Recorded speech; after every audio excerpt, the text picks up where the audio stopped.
Please marry me. Will you marry me? Billionaire single man begs a homeless girl, but what she asked in return shocked everyone. A greatest ever love story for my loving family, with a beautiful surprise in Chapter 9. Hi, my beautiful, great and best family.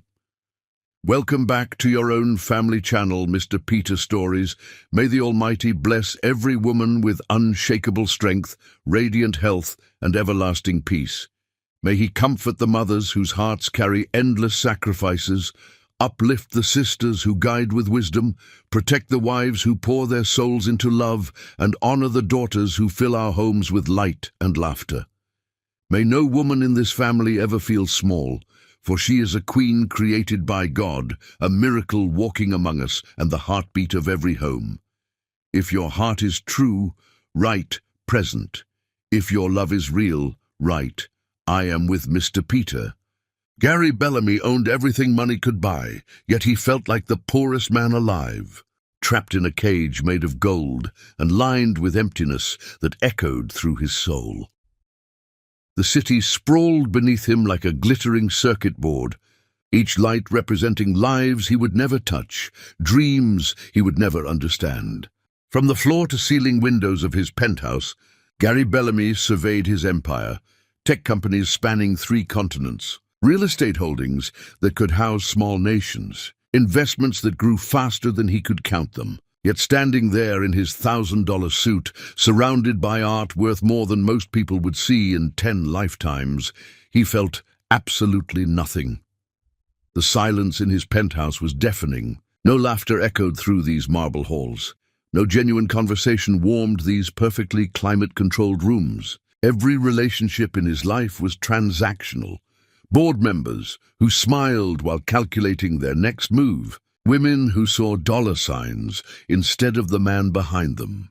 Friends whose loyalty lasted exactly as long as their business dealings remained profitable. His phone buzzed against the glass table. Another message from his mother, the iron-willed matriarch of the Bellamy dynasty. The Campbell girl would make a perfect wife. Gary, excellent breeding, proper education. Her father's pharmaceutical empire would complement our tech holdings beautifully. The words made his stomach churn with revulsion. He wasn't looking for a business merger disguised as marriage. The family pressure had become suffocating, crushing him beneath expectations that grew heavier with each passing day. Board meetings now included subtle threats about his bachelor lifestyle, damaging investor confidence. His Uncle James had been particularly venomous during the last quarterly review, his words dripping with disdain. Investors want stability. Gary, they want to see a man who can commit, who can build something lasting beyond quarterly profits. Your reputation is becoming a liability that threatens everything we've built.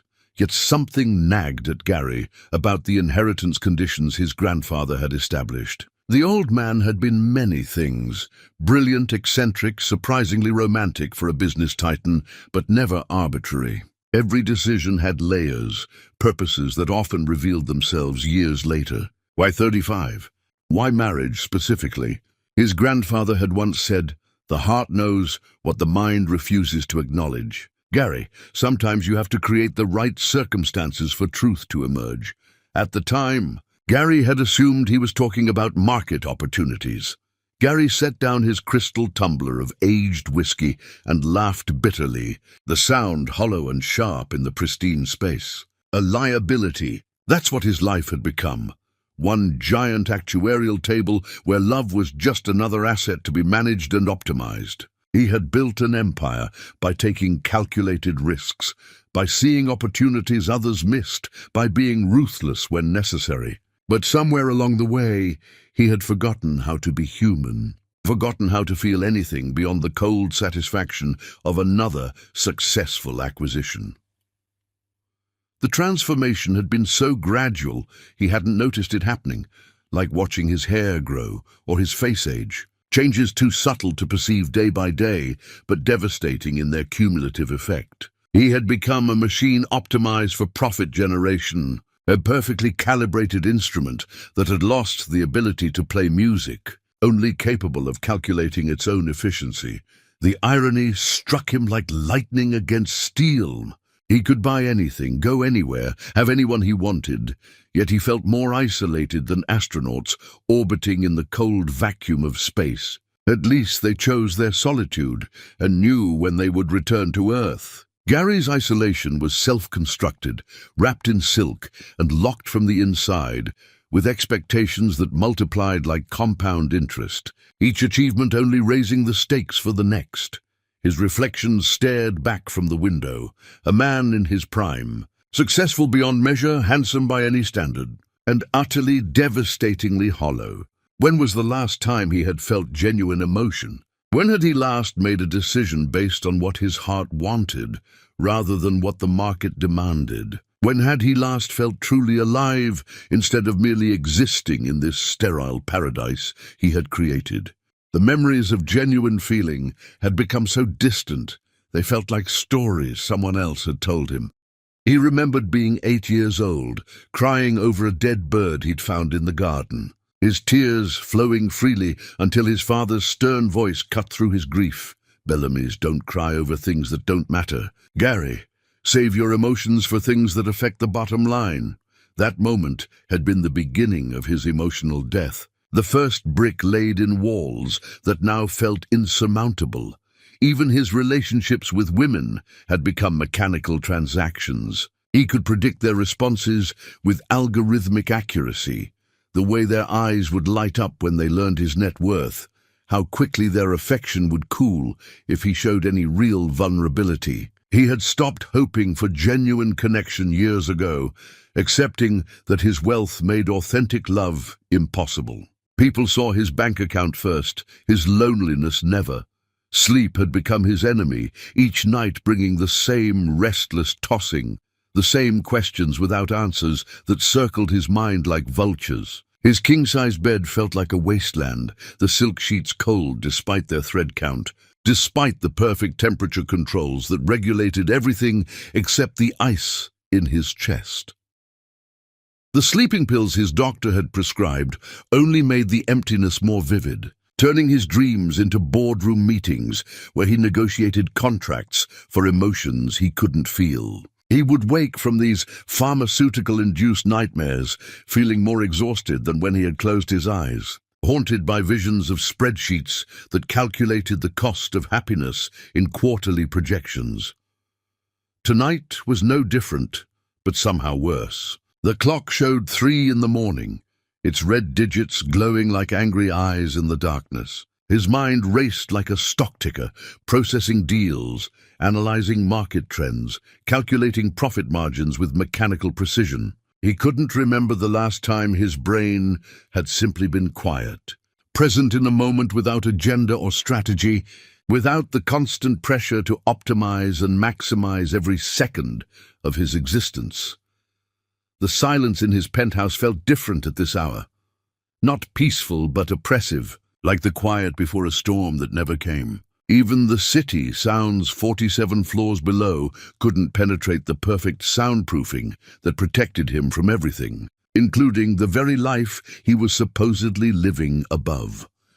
Making an impulsive decision that would have horrified his security team, Gary grabbed his jacket and headed for the door. The leather felt foreign against his skin. When had he last worn something that wasn't tailored specifically for him? He needed to walk, to breathe air that wasn't filtered through million-dollar systems, to see the world beyond his bulletproof glass barriers that protected him from everything, including authentic human experience. The elevator descended through his building's 47 floors, each number counting down like a timer towards something he couldn't name but desperately needed. When the doors opened to the street level, he dismissed his night security detail with a wave that brooked no argument. Their protests fell on deaf ears. For once, he wanted to be just another man walking city streets, not a target requiring protection from the very world he claimed to serve. The cool air hit his face like a revelation, sharp and honest in a way his climate-controlled environment never could be. When had he last felt wind that wasn't manufactured by machines? When had he last walked without a destination predetermined by calendar appointments and business objectives? The city at this hour revealed its true face, not the polished veneer of daylight commerce, but something rawer, more honest, more real than anything his boardroom had ever shown him.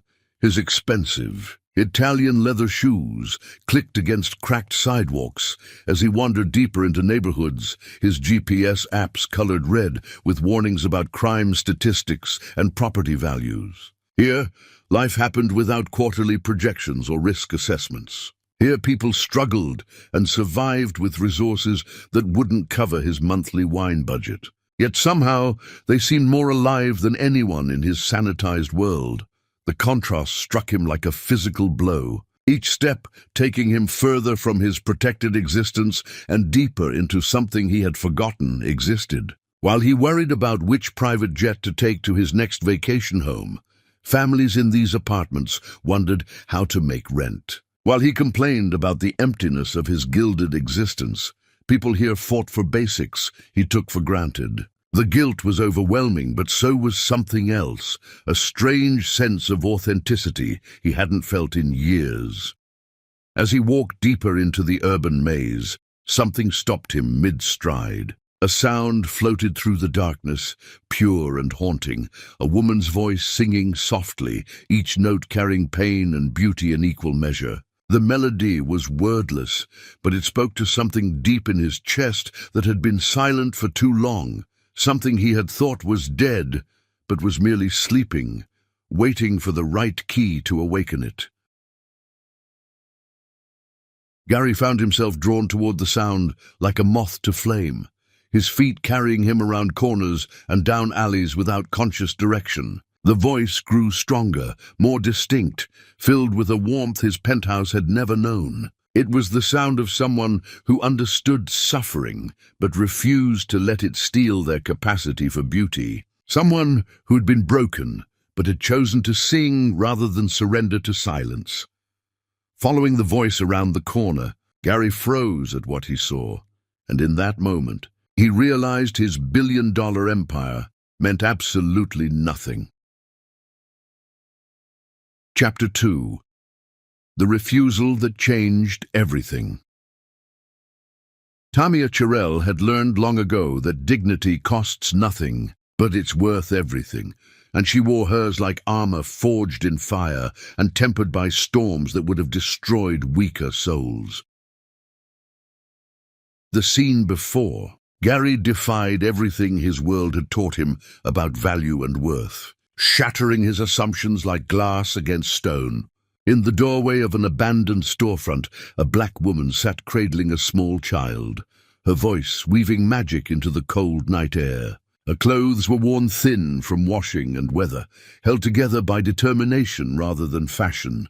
Her shoes, bearing the scars of countless miles, walked with purpose. Yet she carried herself with a grace that put his society gatherings to shame, a dignity that no amount of money could purchase or poverty could steal. The child's face was pressed against her shoulder, small fingers clutched in the fabric of her coat, as if she were the only solid thing in a world that had proven unreliable. She wasn't singing for an audience or hoping for coins. This was pure maternal instinct, the ancient act of using voice to transform fear into comfort, loneliness into connection. The melody seemed to wrap around them both like an invisible blanket, creating a pocket of warmth and safety in the harsh geometry of the urban night.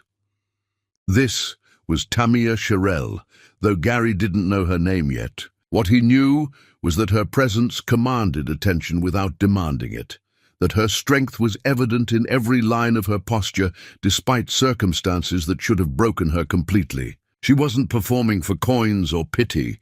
She was simply being human in its purest form, offering comfort to a hungry child through the only currency she possessed, her voice, her presence, her unshakable humanity. The child in her arms couldn't have been more than 4, thin and fragile but peaceful in Tamia's embrace. As she sang, her fingers smoothed his hair with maternal tenderness that made Gary's chest tighten with unfamiliar emotion. Here was love in its most essential form, not dependent on bank accounts or social status, not calculated for maximum return on investment. but flowing freely from a heart that refused to close, despite every reason it should have sealed itself against the world's cruelties.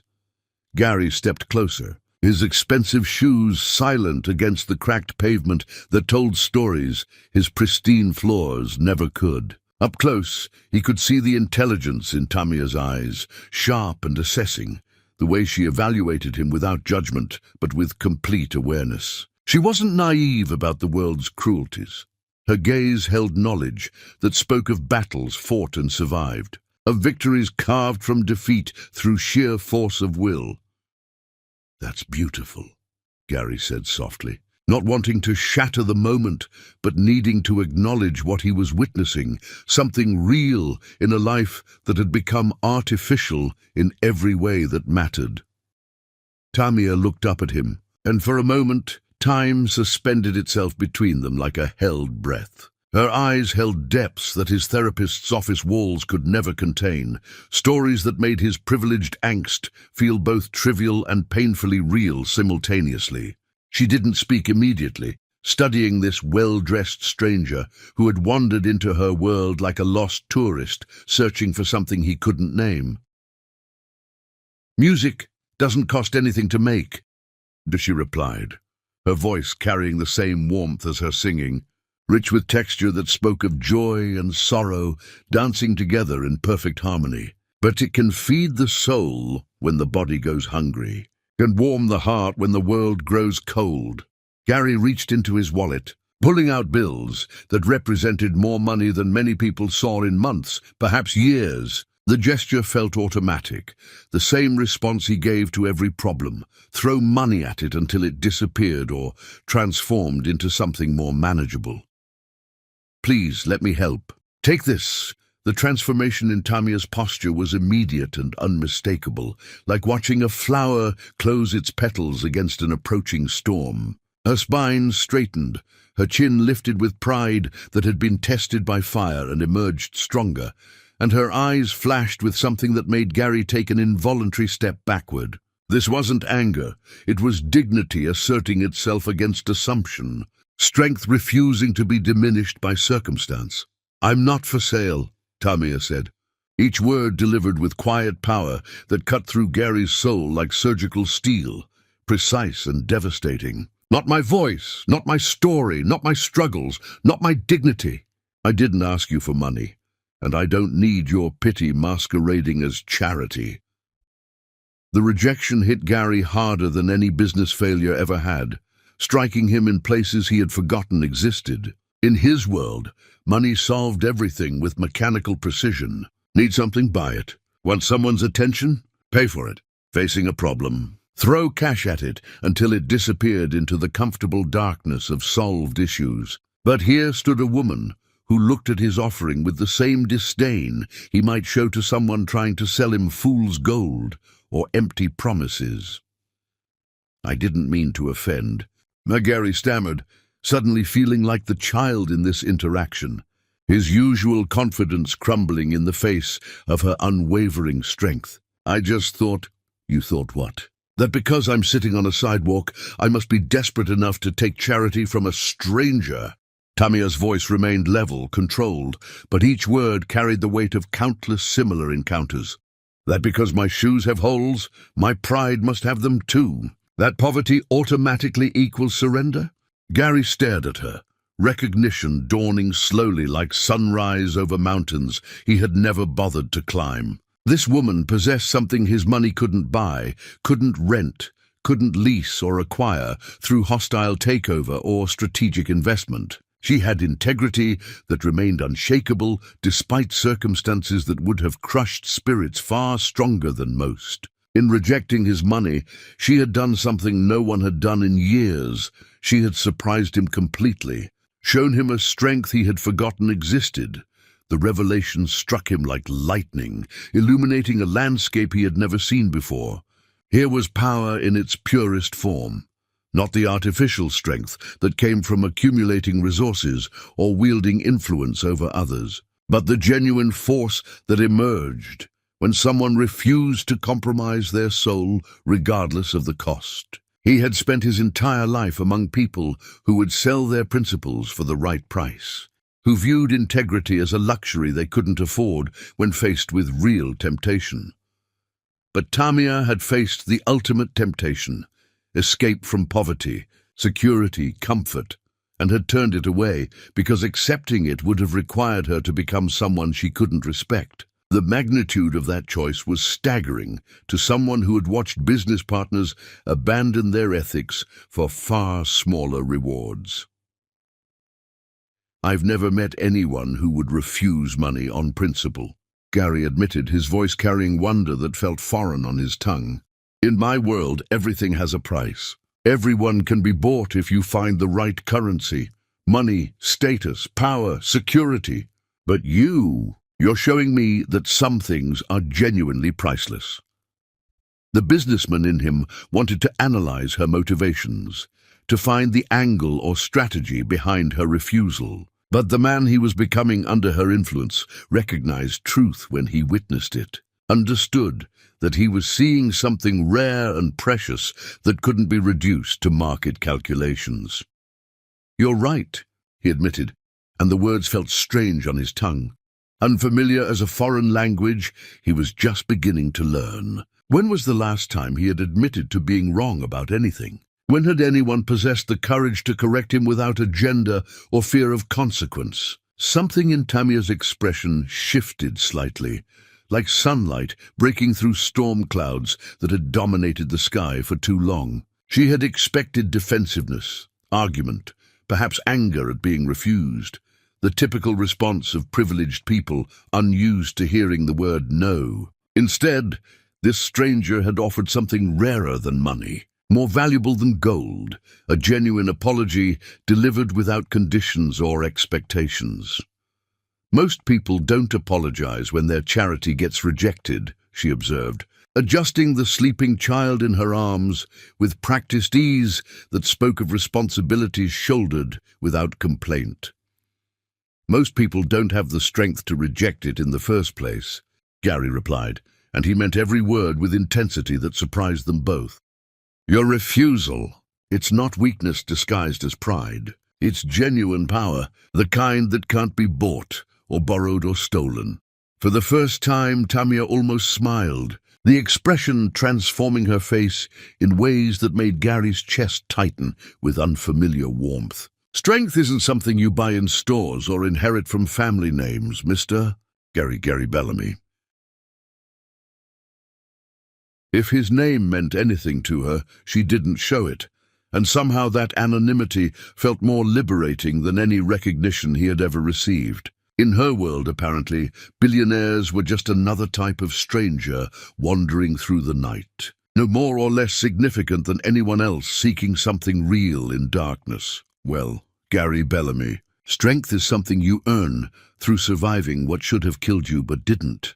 Tamia's voice carried wisdom that MBA programs couldn't teach, depth that came from living rather than learning. "It's getting up every morning when the world tells you to stay down, finding reasons to sing when silence would be easier."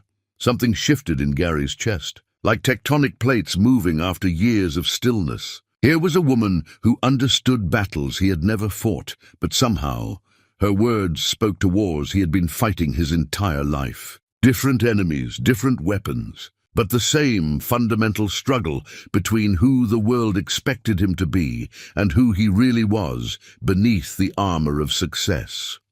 The words that came next surprised him as much as they shocked her, emerging from depths he hadn't known still existed. "Please marry me." The statement hung in the air between them like a bridge neither had expected to cross, impossible and inevitable simultaneously. Gary's own eyes widened as he realized what he had just said, the impulse born from something deeper than conscious thought, truer than any decision his rational mind had ever made. The laughter that escaped Tamia's lips wasn't joy. It was the sound of a woman who had heard every cruel joke the world could tell, and Gary realized he might have just delivered the cruelest one yet. Chapter 3. The condition that sealed their fate. Tamia had survived by trusting no one. But something in Gary's eyes made her consider the impossible, that sincerity could exist even in the most unlikely places, even in proposals that defied logic. The laughter died in Tamia's throat as she studied Gary's face with the intensity of someone who had learned to read truth in shadows, searching for signs of mockery or malice. She had developed a finely tuned radar for cruelty over the years, an internal warning system that had kept her alive through situations that should have destroyed her completely. But Gary's expression held no trace of jest or superiority, only a raw vulnerability that seemed as surprised by his words as she was, as if they had emerged from places even he didn't know existed. "You're serious," she said, and it wasn't a question. The disbelief in her voice mixed with something Gary couldn't identify, not hope exactly, but a recognition of something genuine in an interaction that should have been anything but, something that cut through the darkness like unexpected dawn. "I am," Gary confirmed, though he was still processing the truth of it himself, still marveling at words that had emerged without calculation or strategy. "I know how it sounds. I know how insane this is, how impossible it seems. But standing here, watching you refuse money because it would compromise who you are. I've never met anyone with that kind of strength, that kind of unshakable integrity." Tamia shifted the sleeping child to her other arm, her movements careful and deliberate, each gesture carrying the efficiency born from circumstances where wasted motion could mean wasted energy she couldn't afford to lose. Gary found himself fascinated by her grace under pressure, the way she maintained dignity in conditions specifically designed to strip it away. "Like a flower blooming in concrete. You don't know anything about me," Tamia said. But her voice lacked the sharp edge it had carried when she refused his money. Instead, there was something almost curious in her tone, as if she was examining this strange moment from multiple angles. "You see a homeless woman singing to a hungry child, and suddenly you want to rescue her. That's not marriage, Mr. Bellamy. That's a fantasy born from guilt and privilege."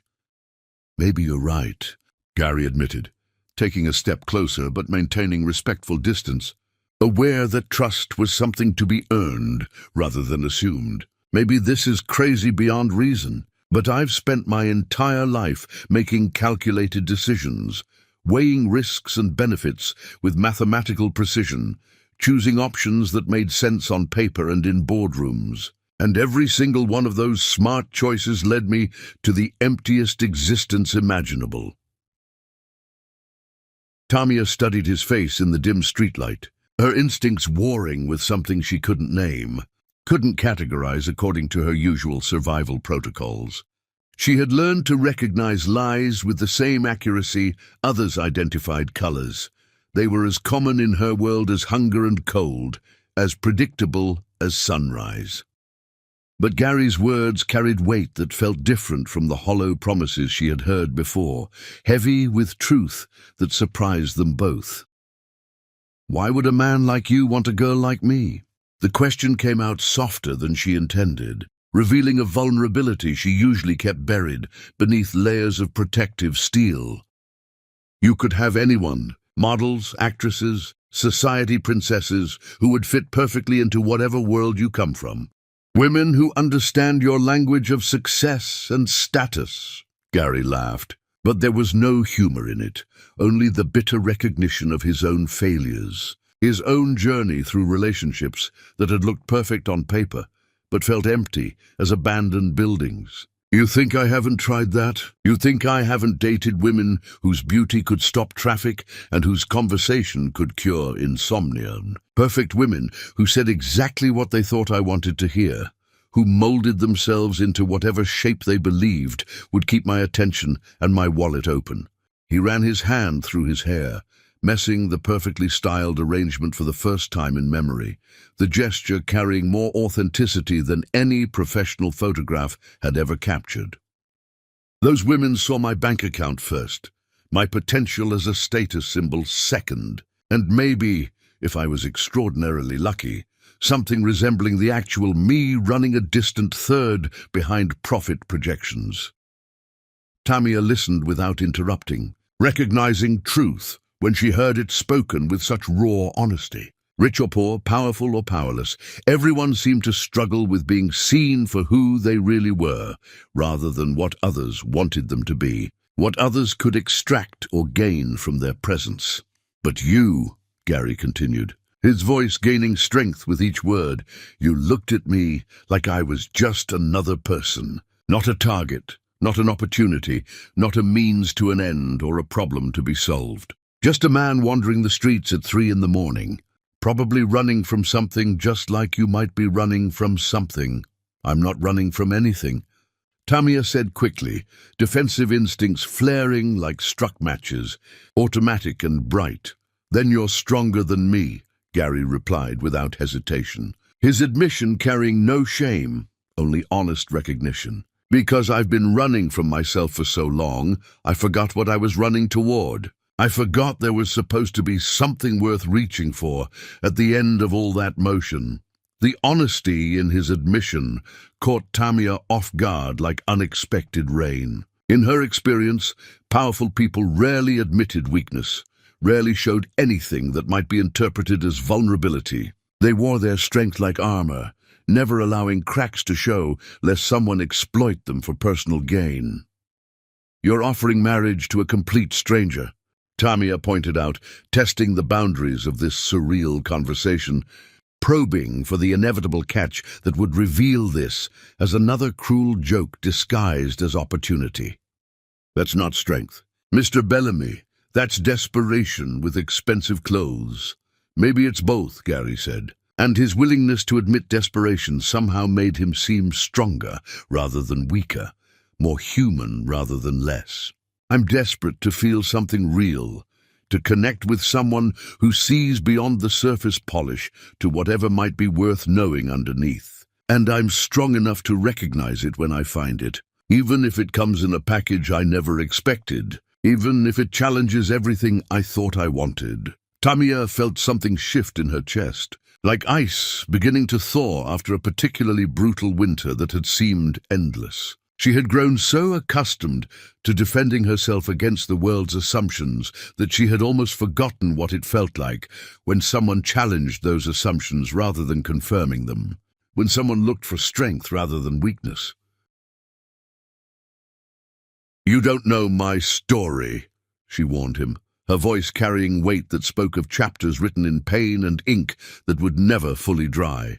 "You don't know what I've done, what's been done to me, what I've survived to get to this sidewalk. Marriage isn't just about romantic feelings or midnight revelations. It's about accepting someone completely, including the parts that might horrify you." Her words carried the weight of experience that went far beyond her apparent years. Speaking of trials that had aged her soul, even while her body remained young, Gary could see shadows moving behind her eyes, glimpses of battles fought in darkness where no one could witness her victories or defeats. She wasn't just warning him about unknown difficulties. She was offering him the chance to understand what he would be taking on if he chose to love her completely. "There are things about surviving on the streets that change you in ways comfortable people can't understand," Damia continued, her voice steady but heavy with truths she rarely shared. "Things you have to do to stay alive, compromises you make with your conscience when the choice is between survival and idealism. I've seen the worst of humanity, and sometimes I've had to become harder than I wanted to be just to make it through another day." The honesty in her admission was both warning and test. She was giving Gary the opportunity to walk away before he fully understood what loving her would require. But she was also measuring his character by how he responded to the possibility that she might be damaged in ways that would challenge his capacity for acceptance. "I've made mistakes," she said quietly, "and I've been the victim of other people's choices in ways that left scars on my soul. If you think love is about finding someone perfect, someone whose past is clean, and whose struggles have been noble, and whose strength has never wavered. Then you're looking at the wrong woman. Then tell me, Gary said simply. The request carrying no demand, only invitation. Tell me your story. Tell me what I'm signing up for, what battles you fought, what scars you carry. Because I promise you, whatever horrors you think you're carrying, they can't be worse than the emptiness I'm living with now. Tamia stared at him for a long moment. This strange man who had wandered into her world and turned it upside down with impossible offers and unexpected sincerity. The child in her arms stirred slightly, reminding her that her life wasn't just about her own choices anymore, that decisions had consequences that rippled beyond her own survival. If I even consider this, she said slowly, her words careful and measured like steps across unstable ground, it has to be real. Not a contract, not a business arrangement, not a charitable gesture that makes you feel better about your privileged guilt or your empty penthouse.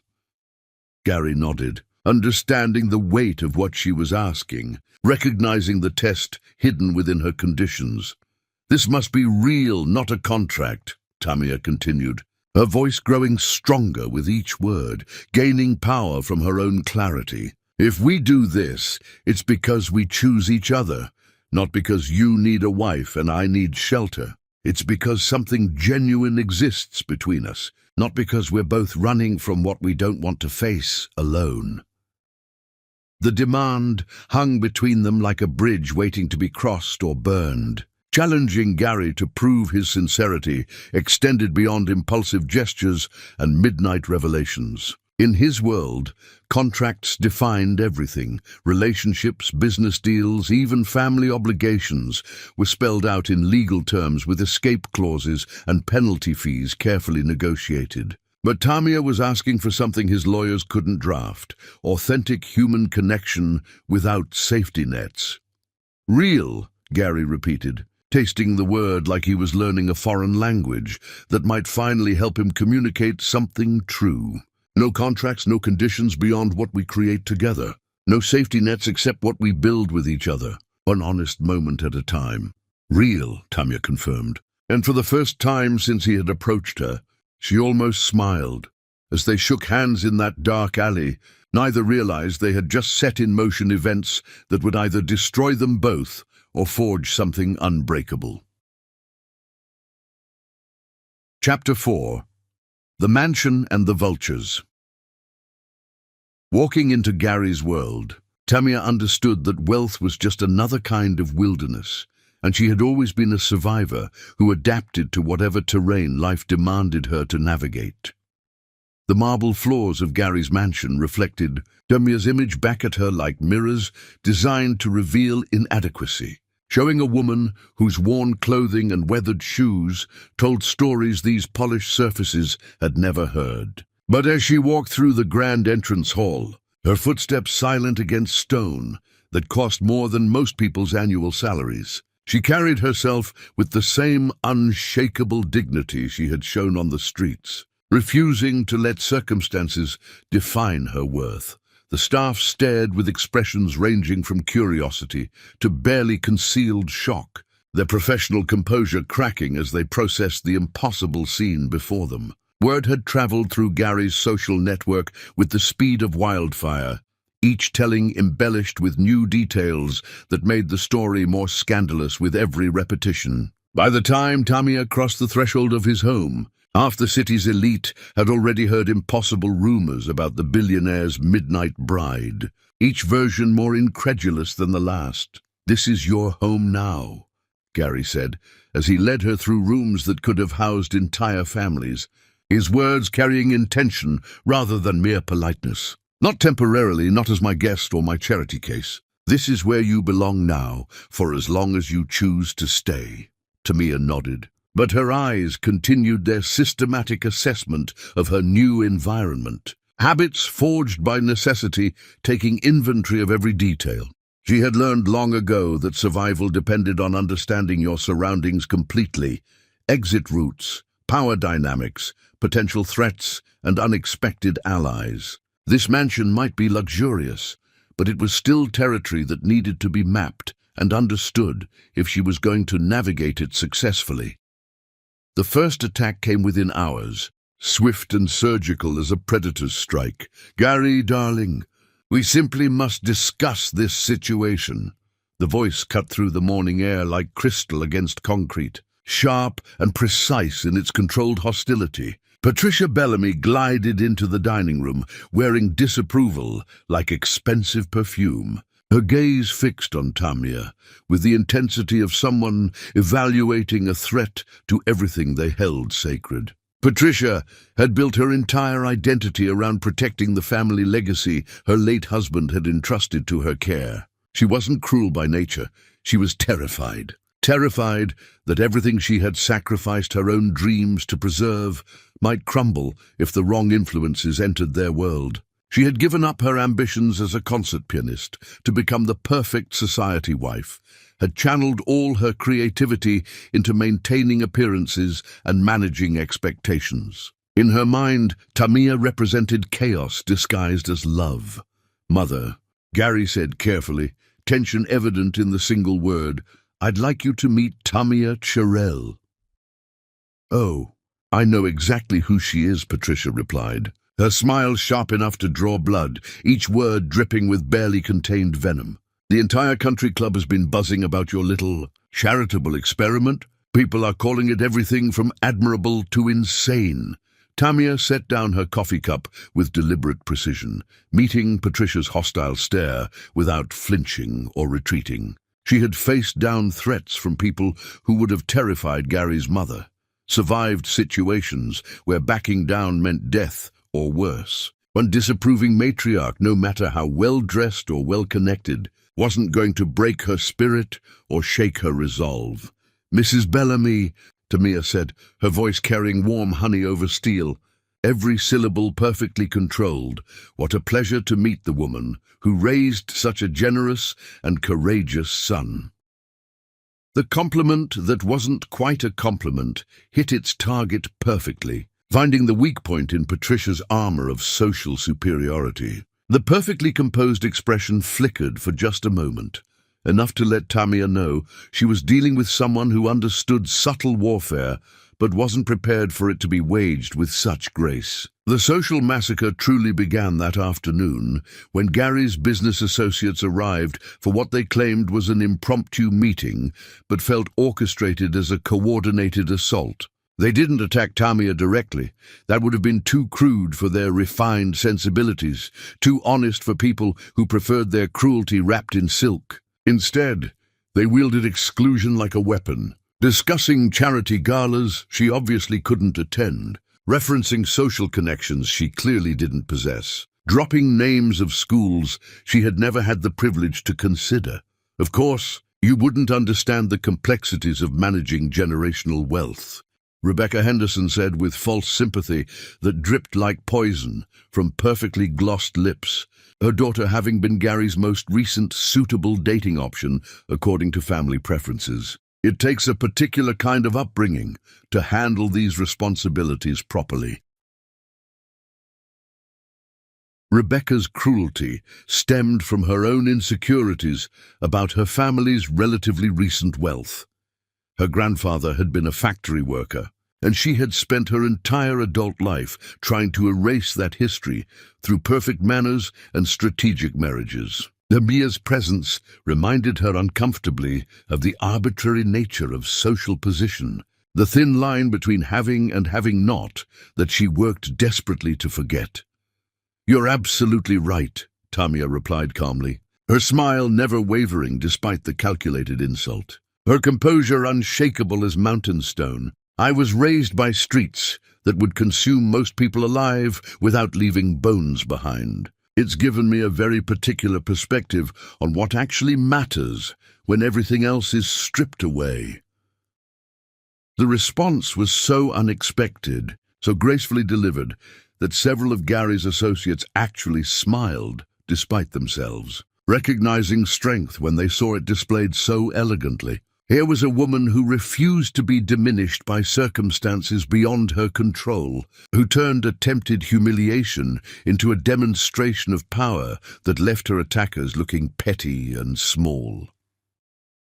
But not everyone appreciated her resilience, her refusal to play the victim they expected her to become. The media discovered the story within days, and the coverage was brutal with the efficiency of modern character assassination. Billionaire's homeless bride dominated headlines, accompanied by photos that had clearly been taken without permission or context. Each image designed to emphasize the contrast between Gary's wealth and Tamia's humble appearance. Social media exploded with commentary ranging from disbelief to outright cruelty. Millions of strangers feeling entitled to judge a relationship they couldn't begin to understand. She's obviously a gold digger with exceptional acting skills. One talk show host declared with the authority of someone who had never missed a meal or wondered where they would sleep. No one goes from homeless to billionaire's wife without a carefully calculated agenda. This is what happens when wealthy men have midlife crises, another added with smug certainty, reducing Gary's choice to psychological weakness rather than recognizing the courage it had taken. He'll wake up from this fantasy soon enough, and then what? The attacks weren't just about her poverty. They dissected her appearance with surgical precision, questioned her motives with assumptions that revealed more about their makers than their target, speculated about her past with the cruelty of people who had never faced real hardship themselves. Tamia watched it all unfold with the same steady composure she had shown Patricia, reading every article, watching every segment, absorbing every criticism without letting it poison the strength that had carried her this far. She had survived worse than public opinion, had endured attacks that made these seem like gentle rain compared to the storms she had weathered. The cruelest commentary came from people who had never missed a meal, never wondered where they would sleep, never faced the choice between dignity and survival. They analyzed her every gesture for signs of deception, interpreted her grace under pressure as evidence of manipulation rather than strength. The social media became a feeding frenzy of judgment from strangers who felt entitled to dissect her life because her story had become public entertainment. But perhaps the most insidious attacks came from those who tried to diminish her strength by reframing it as performance. "She's too composed," one commentator noted with suspicion. "Real homeless people don't carry themselves like that. She's playing a role." They couldn't comprehend that dignity was something she had fought to maintain, rather than something she was performing for their benefit. The psychological warfare was subtle but constant. Photographers catching her at unflattering angles, reporters asking loaded questions designed to make her stumble, social events where she was invited specifically to be excluded. Each situation was designed to break her composure, to force her into the role of victim or gold digger that would confirm their assumptions about who she must be. "They want me to break," she told Gary one evening as they sat in his library, surrounded by books that represented knowledge she had never had the chance to acquire formally. "They expect me to crumble under the pressure, to prove I don't belong here, to run back to whatever hole they think I crawled out of." The campaign against her had become systematic, orchestrated with the precision of a military operation. Invitations to events were extended, only to be rescinded at the last moment, leaving her dressed and ready with nowhere to go. Photographers waited outside every establishment she entered, capturing images that were then used to question her right to occupy spaces previously reserved for others. Even simple errands became exercises in enduring scrutiny designed to break her composure. "And what do you want?" Gary asked, though he already knew the answer by the fire in her eyes. "I want to show them what strength looks like when it's not inherited or purchased," Tamia replied, her voice carrying determination that could have moved mountains. "I want to prove that dignity isn't dependent on bank accounts or social approval. That character is something you earn through choices that cost you everything but give you yourself." The attacks had revealed something important about her adversaries. Their cruelty was born from fear rather than strength. Their need to diminish her arising from their own insecurity about the foundations of their privilege. They attacked her because her very existence challenged the comfortable fiction that wealth equated to worth, that circumstances determined character. Gary watched her face as she spoke, seeing the steel beneath the grace, understanding that he hadn't rescued anyone. He had found someone who could stand beside him as an equal, someone whose strength complemented rather than competed with his own. That night, as Tamia sat in the vast mansion that still felt foreign but no longer felt temporary, she whispered to herself words that carried the weight of promise and threat combined. I survived the streets, the cold and the hunger, but can I survive being loved? And what will that love cost both of us? Chapter 5. The Walls Come Down. In the quiet hours between midnight and dawn, two broken souls began to recognize each other through the shadows of their separate pain. Finding that healing sometimes begins with honest wounds, the mansion took on different qualities in darkness, its grandeur softened by shadows that made the spaces feel more intimate, more human. It was during these quiet hours that Gary and Tamia found themselves gravitating toward each other, drawn together by an understanding that daylight somehow made more difficult to acknowledge. The formal dining rooms and pristine sitting areas gave way to the smaller spaces.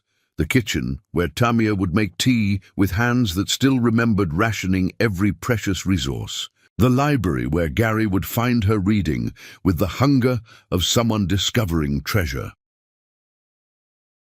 Their conversations began tentatively, two people circling each other like careful dancers learning a new rhythm. Gary had spent so many years having his words analyzed for market implications and strategic meaning that simple honesty felt foreign on his tongue. Tamia had learned that sharing too much could be dangerous, that vulnerability was a luxury she couldn't afford in a world that punished weakness without mercy.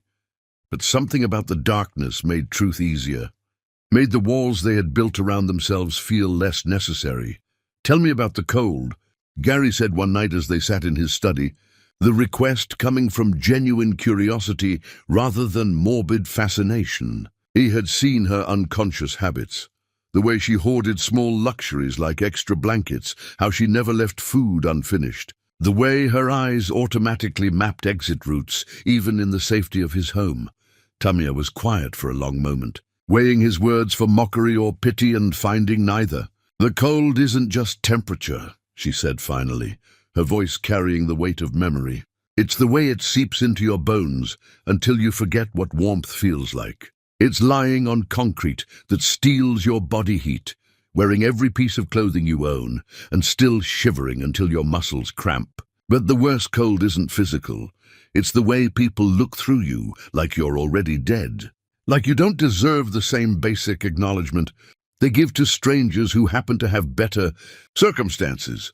Gary listened with attention that felt different from the polite interest he usually showed during business presentations. This was focused, genuine engagement with her experience rather than calculation of how her words might benefit him. "How did you survive it? Not just the physical cold, but the invisibility?" "You learned that survival isn't about what happens to you," Tamia replied, her fingers tracing patterns on the leather chair that probably cost more than most people's cars.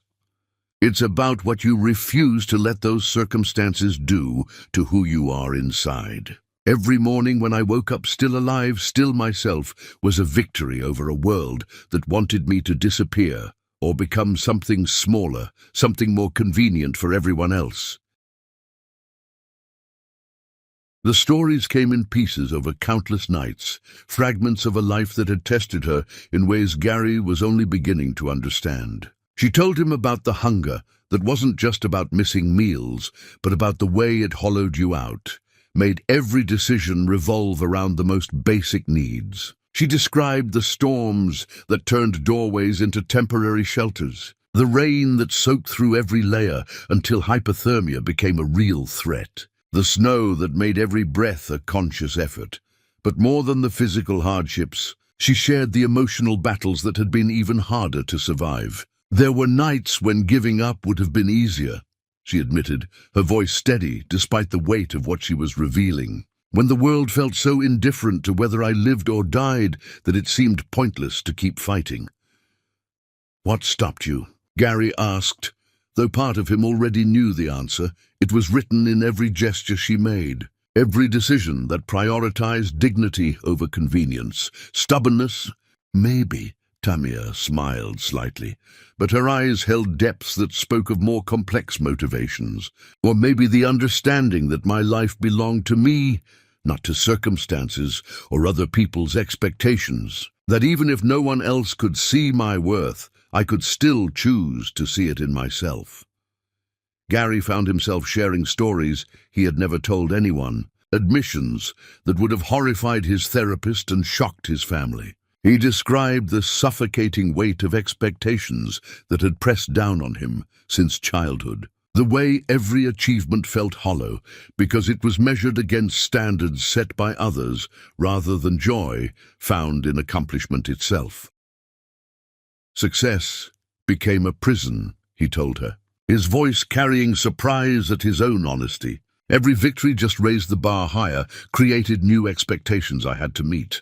I started making decisions based on what would look good in business magazines, rather than what felt right in my chest. The confession opened floodgates he hadn't realized existed. Gary found himself describing the crushing loneliness that came with being surrounded by people who wanted something from him, the way every conversation felt like a negotiation, even with those closest to him. He talked about board meetings, where his humanity was treated as weakness, family gatherings, where love was measured in stock prices and quarterly reports. I stopped trusting my own instincts years ago, Gary admitted, his voice raw with recognition of how completely he had lost himself. Every decision got filtered through committees and consultants and market research until I couldn't tell the difference between what I wanted and what would be most profitable. I became a stranger to myself, successful but completely lost. Tamia listened without judgment, recognizing the different ways people could be broken by circumstances beyond their control. Wealth had been Gary's prison, just as poverty had been her testing ground, each presenting unique challenges that required different kinds of strength to survive. The worst part was that everyone expected me to be grateful, Gary continued, his words flowing with the relief of finally having someone who could understand without requiring explanation. I had everything people dream of having, so any unhappiness was treated as selfishness or weakness. I learned to hide my emptiness behind success, to perform contentment so convincingly that I almost believed it myself. Tamia understood in ways his expensive therapists never had. She recognized the different types of cages people could find themselves trapped within, understood that wealth could be as isolating as poverty when it became the only thing people saw when they looked at you. At least your cage was comfortable, she observed without bitterness, stating fact rather than accusation. Comfortable, but just as real, Gary replied, appreciating that she didn't diminish his struggle, even though her own had been so much more brutal. I was dying by degrees in marble and silk instead of concrete and cold, but still dying all the same. Their late-night conversations became a ritual, a space where they could shed the performances their days required and simply exist as themselves. Gary discovered that Tamia possessed intelligence that formal education had never had the chance to polish, but that life had sharpened to remarkable effectiveness. Her insights about human nature, her understanding of what truly mattered when everything superficial was stripped away, challenged his assumptions about success and worth in ways that his Harvard MBA never had. Tamia, meanwhile, began to see past Gary's wealth to the man who had been lost beneath it. She recognized someone who, like her, had been fighting for authentic existence in a world that preferred convenient categories. His privilege hadn't protected him from loneliness or emptiness. It had simply dressed those struggles in more expensive clothing.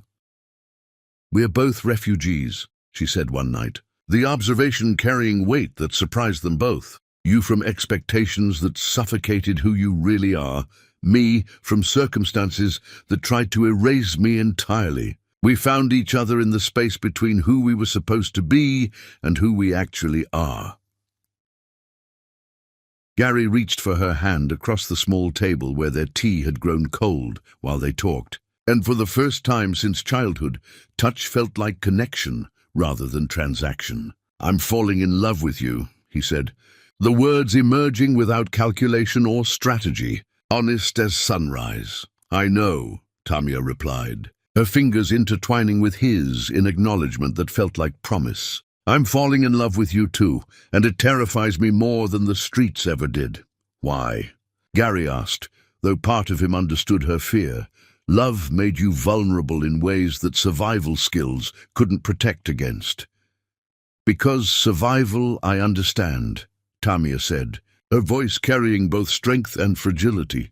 But being loved, truly loved for who I am, rather than what I might become, that's uncharted territory. That requires a different kind of courage. As they sat together in the quiet darkness, both understood they were crossing into something that would change them both irrevocably. Something that demanded they become braver than they had ever imagined possible. But as Gary and Tamia grew closer, neither knew that her past was about to explode into their present. And the truth would test everything they were building together. Chapter 6. The truth that shattered assumptions. The most powerful people are often those who have lost everything and chosen to rebuild rather than retreat. And Tamia Sherrill was about to reveal the full extent of her strength. The revelation came on a Tuesday evening in November, as autumn surrendered to winter's advance and the mansion's heating system hummed against the growing cold. Gary found Tamia in the conservatory, surrounded by plants that thrived in artificial warmth while the world outside prepared for dormancy. She had been quieter than usual, carrying herself with the weight of someone preparing to share something that would change everything. There's something you need to know about me, Tamia said without preamble, her voice steady but carrying undertones that made Gary set down his book and give her his complete attention. Something that changes the story you think you know. Gary moved closer, settling beside her on the bench facing the garden that winter was claiming inch by inch. He had learned to read her moods, to recognize when she was gathering courage for something that would cost her to share. Tell me. Tamia was quiet for a long moment, her fingers tracing patterns on her jeans, while she assembled words for truths she had kept buried for years.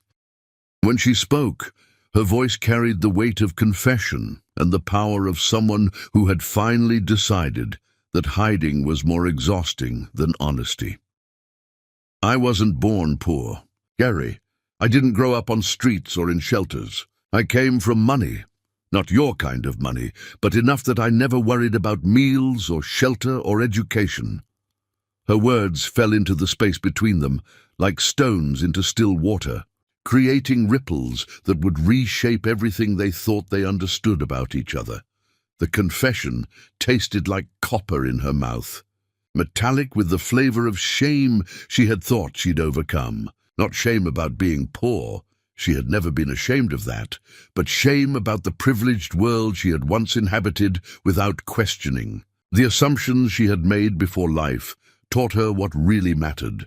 Gary felt his assumptions reorganizing themselves, puzzle pieces clicking into new configurations that revealed a picture he hadn't expected. The intelligence he had recognized in her, the way she carried herself with innate dignity, the cultural references she sometimes made without thinking.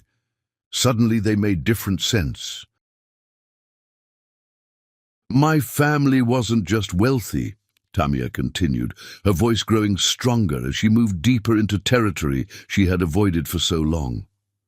We were respected. Old money, established social position, the kind of generational wealth that comes with expectations about who you marry, how you behave, what choices are acceptable for someone with our family name. She stood and walked to the glass wall, her reflection ghost-like against the darkening garden. I was supposed to marry someone approved by the family board of directors, masquerading as parents. Someone who would merge our holdings advantageously. Someone whose bloodline had been vetted for genetic and financial compatibility. Love was supposed to be a happy accident that occurred within approved parameters.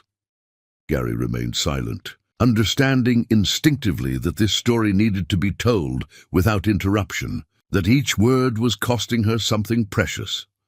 "But I fell in love with someone they considered unsuitable," Tamia said, her voice carrying old pain that had been transformed into wisdom rather than bitterness. "Someone whose only crime was being born into the wrong economic class, whose greatest failing was making me laugh and see the world as larger than quarterly profit reports."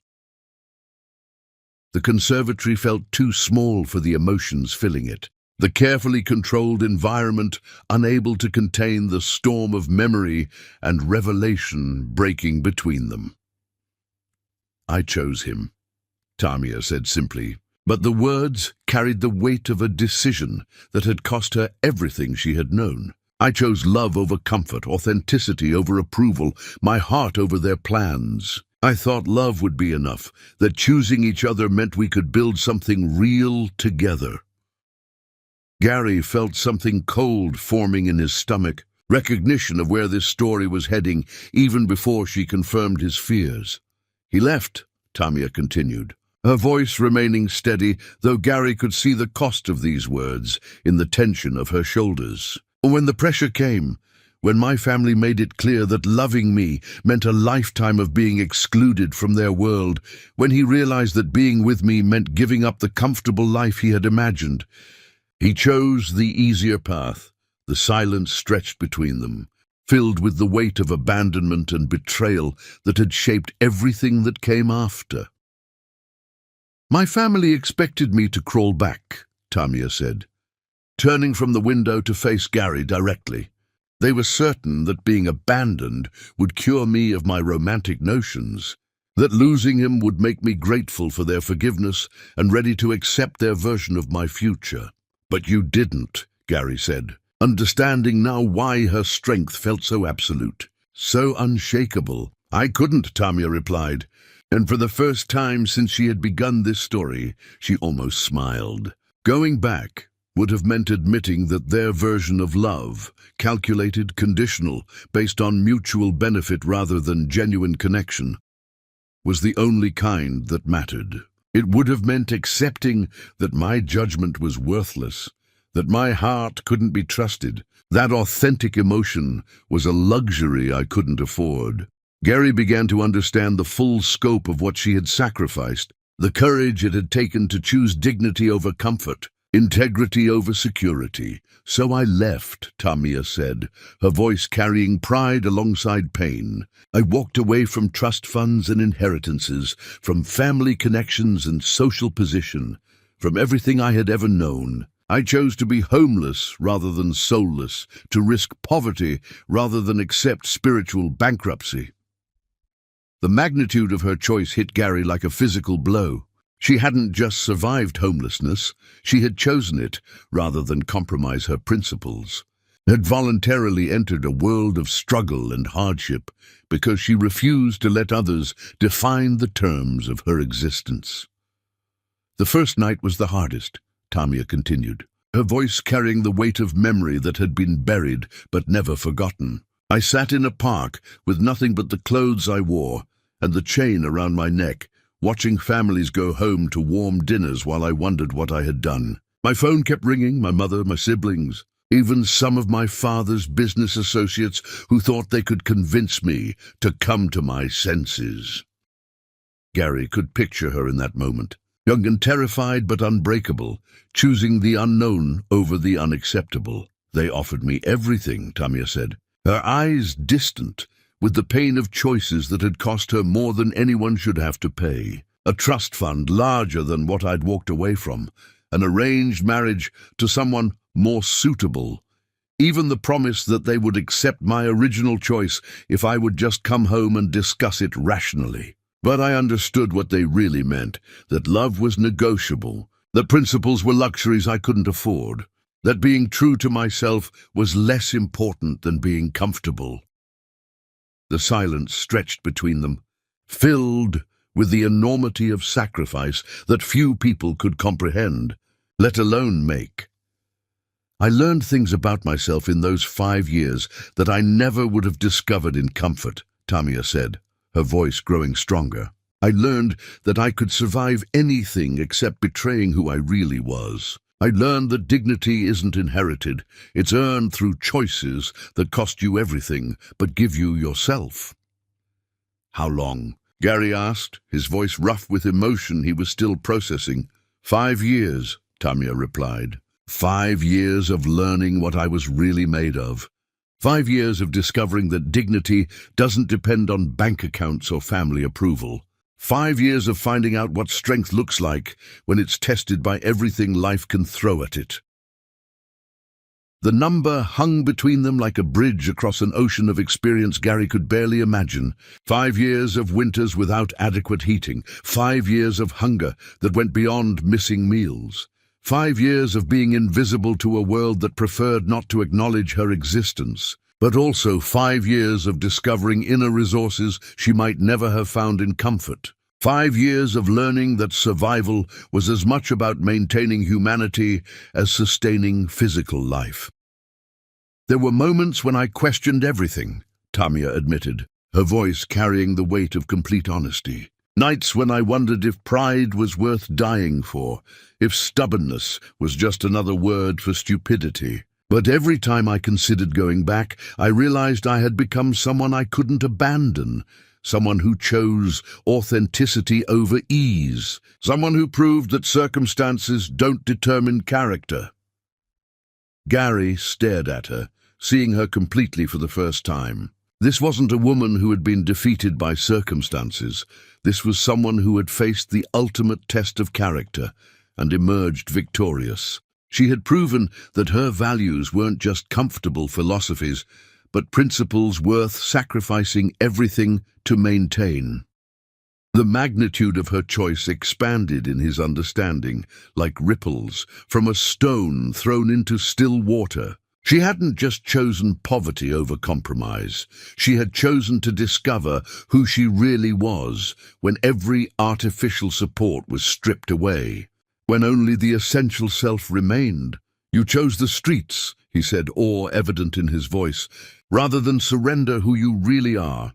I chose authenticity, Tamia corrected, her voice carrying power that filled the conservatory. I chose to find out who I really was when everything artificial was stripped away. And I learned that I'm strong enough to survive anything except becoming someone I couldn't. Respect. The weight of her choice continued to unfold in Gary's understanding like layers of meaning in a complex piece of art. She hadn't just walked away from money. She had walked away from the entire system that defined worth, through accumulation rather than character. In doing so, she had proven that identity wasn't something inherited, but something forged through choices that revealed the true nature of the person making them. The hardest part wasn't the physical discomfort. Tamia continued, her voice carrying the reflection of someone who had had years to process her experience. It wasn't the hunger or the cold or even the danger. It was learning to see myself as worthy of love and respect when the entire world seemed determined to prove otherwise. When you're homeless, people look through you like you're already dead, like your humanity is somehow diminished by your circumstances. Gary felt something fundamental shifting in his understanding of strength and survival. He had always equated security with safety, wealth with protection. But Tamia had discovered something more powerful, self-respect that couldn't be taken away by external circumstances, dignity that existed independent of others' recognition or validation. But I also learned things about human kindness that I never would have discovered in comfort, Tamia said, her expression softening with memory. There's a solidarity among people who have nothing that the wealthy can't understand. Strangers sharing their last meal, offering shelter when they barely have enough for themselves, protecting each other not because of what they might gain, but simply because it's right. The revelations kept coming, each one adding depth to Gary's understanding of the woman he had chosen to love. She hadn't just survived the streets. She had been educated by them in ways that no university could replicate, learning about human nature and social dynamics from a perspective most people never gained access to.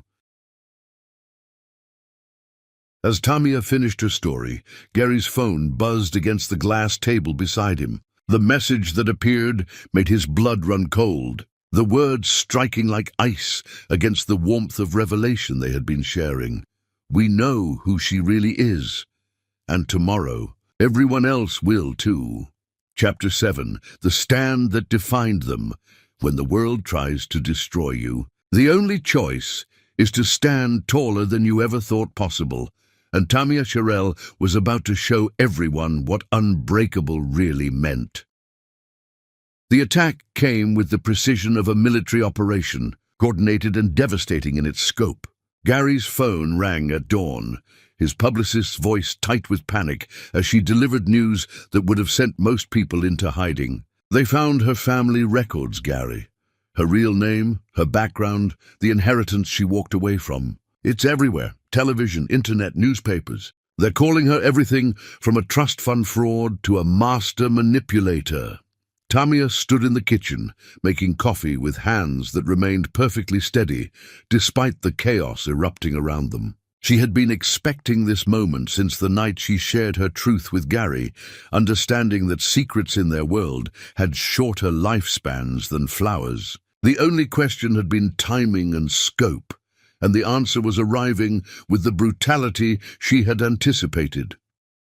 Gary's family had orchestrated this revelation with surgical precision, presenting Tamia's past as evidence of deception rather than courage. They painted her homelessness as performance art, her struggles as calculated manipulation designed to win Gary's sympathy and access to his fortune. Every choice she had made was reframed as strategy, every sacrifice reinterpreted as investment in a long-term con game. Tamia Wells, the morning news anchor, announced, with the false gravity television, reserved for scandals involving the wealthy.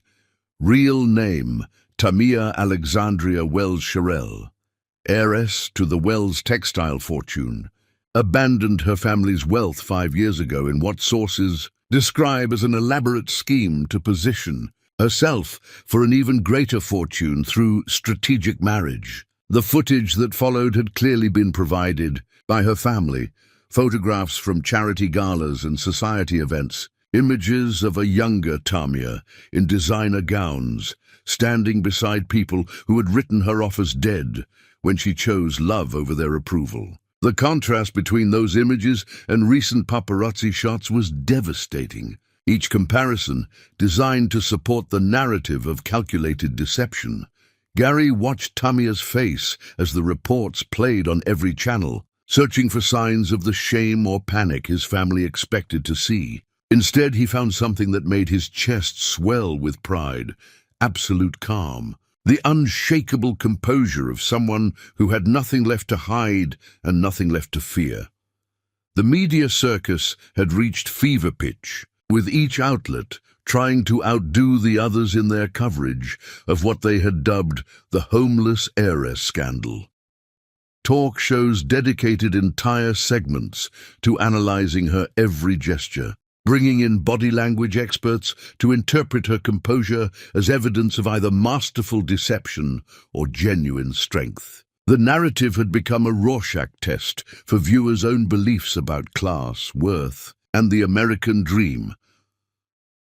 What struck Gary most profoundly was how the coverage revealed more about the commentators than about Tamia herself. Those who had never faced real adversity saw manipulation in her strength, while those who understood struggle recognized authenticity in her refusal to be diminished. The divide was stark and telling, comfort breeding suspicion, while experience recognized truth. Social media had become a battlefield where strangers fought over a story they understood only through carefully edited headlines. Hashtags emerged on both sides, homeless heiress trending alongside "Chew Authentic Love," each representing fundamentally different worldviews about what made relationships genuine and what made people worthy of love. The most insidious aspect of the coverage was how it tried to erase her 5 years of struggle by reframing them as performance art.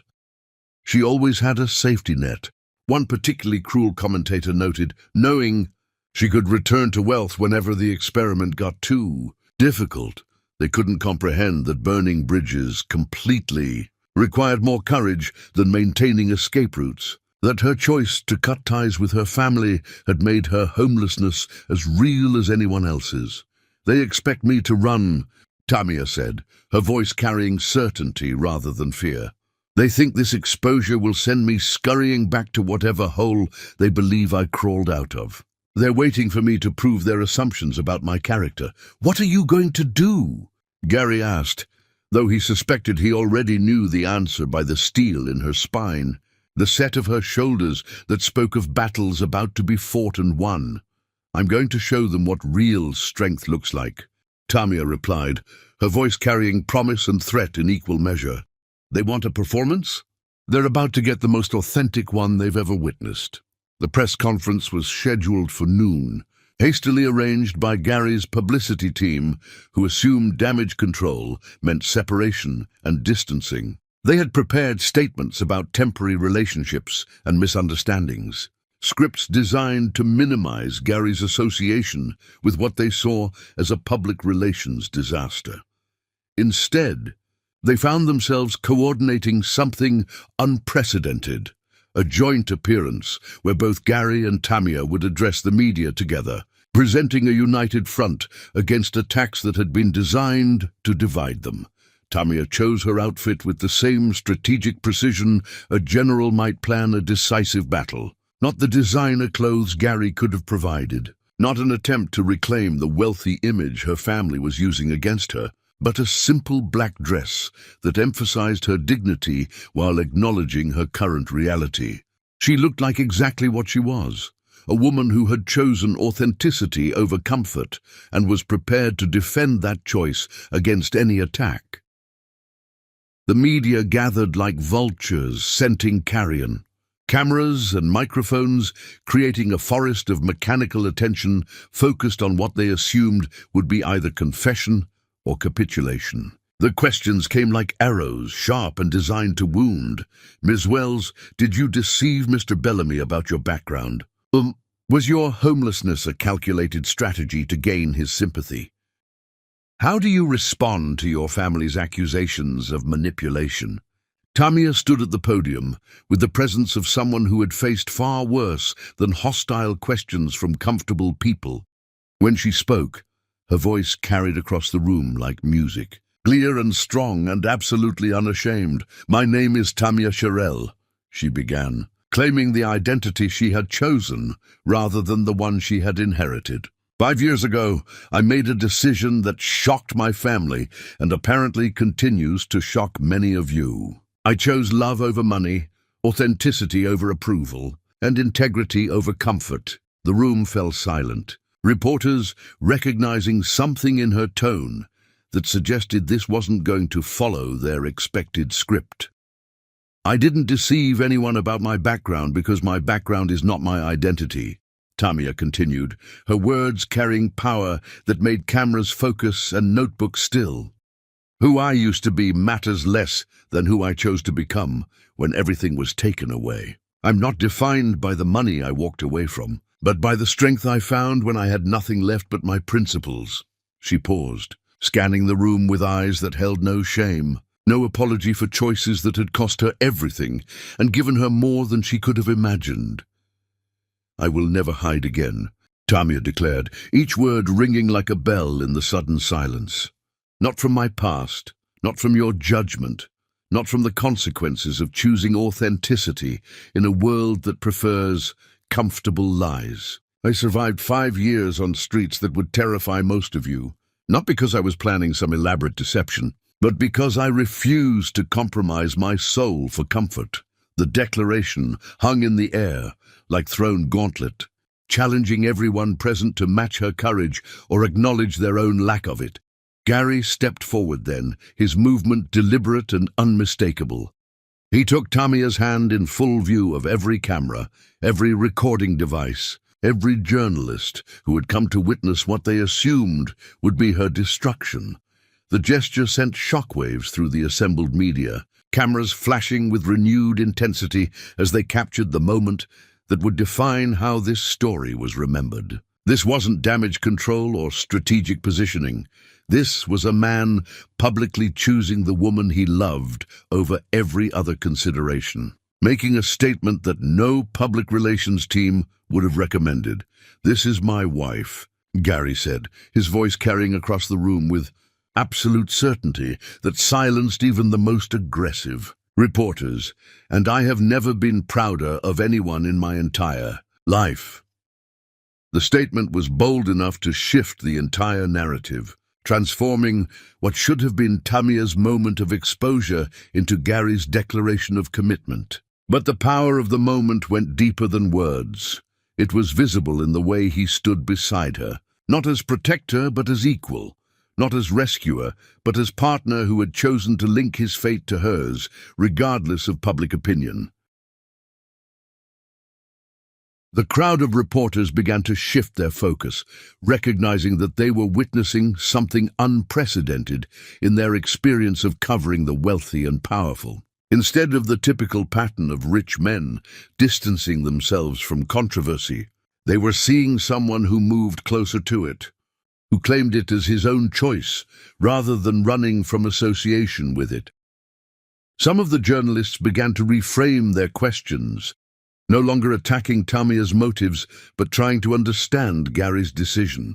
"Mr. Bellamy, are you concerned about the impact this will have on your business interests?" One called out, but Gary's response was immediate and unwavering. "My business interests are secondary to my personal commitments," he replied, his words carrying the weight of decision made without reservation. "Success that requires me to abandon the people I love isn't success worth having." Instead of the shame and retreat everyone expected, Tamia squeezed Gary's hand and smiled, not the brittle expression of someone putting on a brave face, but the genuine warmth of someone who had found exactly what she had been searching for without knowing she was looking. As they faced the cameras together, standing hand in hand against the storm of scrutiny and judgment, neither knew that the biggest revelation was yet to come, one that would change everything they thought they knew about their marriage and the forces that had brought them together. Chapter C.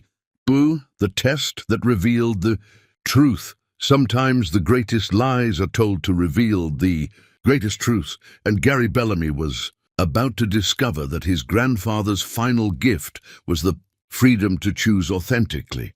The lawyer arrived exactly 1 week after the media storm, his appearance as precisely timed as everything else about this revelation that would reshape Gary's understanding of his entire life. Jonathan Myers had been the Bellamy family attorney for 3 decades, a man whose reputation for discretion was matched only by his talent for dramatic timing when situations required revelation rather than concealment. Gary and Tamia sat together in the mansion's library, surrounded by books that represented knowledge neither of them had needed for the education they had received in the streets and boardrooms of real experience. Their hands were intertwined, fingers locked together with the strength of people who had weathered storms and emerged more connected rather than broken apart. "Mr. Bellamy, Mrs. Bellamy," Jonathan began, his formal address of Tamia carrying recognition that legal documents didn't always reflect social reality. "I'm here regarding your grandfather's estate and certain provisions that have now become relevant to your circumstances." Gary felt tension coiling in his chest, like a spring wound too tightly. His grandfather had been a man of elaborate schemes and complex motivations, someone who believed that the most important lessons could only be learned through experience rather than explanation. Even in death, his influence continued to shape Gary's life in ways that were only now becoming clear. "There's something you need to understand," about the inheritance conditions you believed governed your marriage requirements. Jonathan continued, opening a briefcase that contained documents bearing the weight of truth long concealed. The requirement that you marry before your 35th birthday to maintain control of the family trust. It was never real. The words landed in the quiet room like stones thrown into still water, creating ripples that would continue expanding long after the initial impact. Gary stared at the lawyer, his mind struggling to process information that challenged everything he had believed about the forces shaping his life. "I don't understand," Gary said, his voice carrying the confusion of someone whose fundamental assumptions were being systematically dismantled. Jonathan smiled with the expression of someone about to deliver news that would change everything in ways both wonderful and terrifying. "Your grandfather created that condition as a test. Mr. Bellamy, he was deeply concerned that the pressures of wealth and social expectation would prevent you from ever discovering what real love looked like, would trap you in relationships based on mutual benefit rather than authentic connection." Tamia listened, with the focused attention of someone whose survival had depended on understanding the motivations of powerful people, recognizing the complexity of what they were hearing even before its full implications became clear. "Your grandfather was a student of human nature," Jonathan explained, settling back in his chair as if preparing to tell a story that had been waiting years for the right audience. "He watched your father marry for status, your uncle choose wives like business acquisitions, your cousins treat relationships as networking opportunities. He saw a family pattern that horrified him, love reduced to spreadsheet calculations and compatibility assessments." Gary suddenly remembered other moments. His grandfather's searching questions about happiness, the way he had studied Gary's face during family gatherings, his cryptic comments about authentic connection that had seemed like philosophical rambling at the time. He was testing all of us, wasn't he? Watching to see who might break the pattern. Gary felt pieces of his life rearranging themselves like a puzzle being solved by invisible hands, showing him a picture he had never imagined existed. He spent the last 5 years of his life designing this test. Jonathan continued, his voice carrying admiration for a complex mind that had worked beyond its own death to guide someone it loved. He studied psychology, consulted relationship experts, even hired private investigators to understand how people behaved when they thought no one was watching. He wanted to create circumstances that would force you to choose authentically.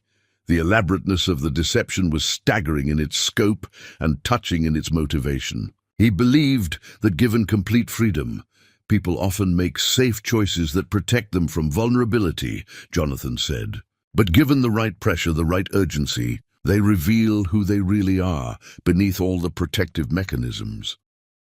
He invented the marriage requirement, Jonathan continued, his words carrying the weight of revelation long prepared but carefully timed, to create urgency that would force you to make decisions based on instinct rather than calculation, to choose from your heart rather than your head or your family's expectations.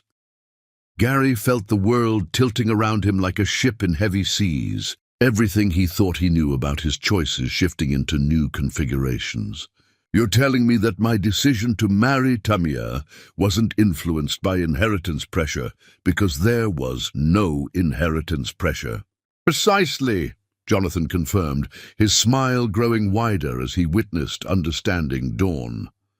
"Every choice you made regarding your relationship with Mrs. Bellamy was authentic, uninfluenced by financial considerations or family obligations. You chose each other freely, which was exactly what your grandfather hoped would happen when the artificial constraints were removed."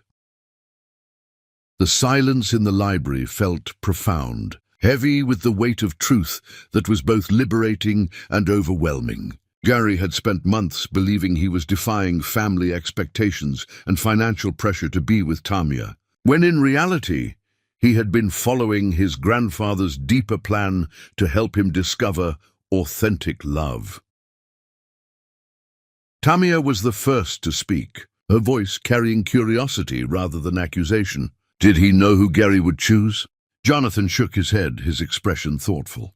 He couldn't predict the specific person, but he understood Gary well enough to know that when freed from artificial constraints, he would recognize genuine connection when he found it. He believed that real love would be unmistakable if Gary was forced to choose without the safety net of approved options. Gary stood and walked to the window, looking out at gardens that suddenly seemed different, transformed by the understanding that his choices had been more authentic than he had realized. So everything I thought I was rebelling against was carefully constructed to ensure your rebellion would lead you toward authenticity rather than away from it, Jonathan finished.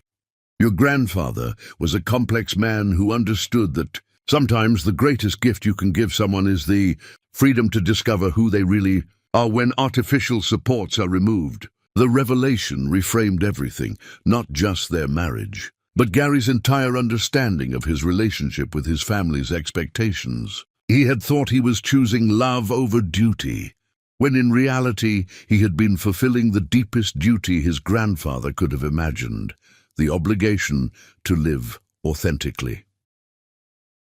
Everyone expected me to be furious about being manipulated, Gary said, turning back to face Jonathan and Tamia, his voice carrying wonder rather than anger. They thought I would feel betrayed by the deception.